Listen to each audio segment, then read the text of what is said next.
for us to be able to understand how Uganda can propel its economy through innovations, through research and development.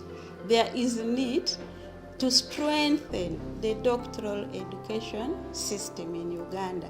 That is actually how we conceived this project that we are now calling CEPID.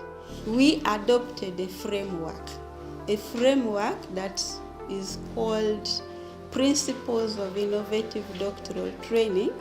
This was designed by the European Commission. That was in 2011. This framework brings out the ideal situation if doctoral education is to be termed to be innovative. What are the features?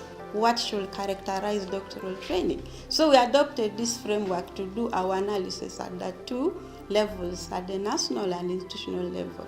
So when we did this analysis, we came with pertinent findings in regard to these principles particularly, and also findings that pointed out the general state, the general conditions of the doctoral education and training in Uganda. One of the major issues was that doctoral training is low.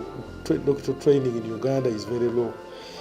You can imagine that between 1970 and the year 2020, Uganda had been able to train 1,197 PhDs. The other finding we noted is that the quality, especially research excellence, is very low, is very poor.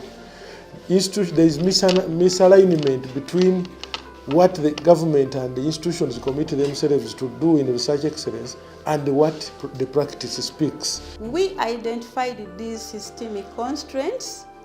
What then are we saying? What should be done? We are advocating for transdisciplinary, interdisciplinary, and multidisciplinary research options. We are advocating for exposure to the relevant industries so that these PhDs get exposure to acquire those transferable skills, which they cannot get if we continue with the traditional way we are training the PhDs. We strongly recommend that the government of Uganda should integrate doctoral education into national development planning and commit funding and resources. At the center of it, we need to ask the question, what are the qualities, the attributes of a doctorate that we want to train now? What are the attributes of a doctorate that the economy needs? If we're able to answer that and develop comprehensive tools of assessment and structured systems to evaluate and assess that, then doctoral education can be improved.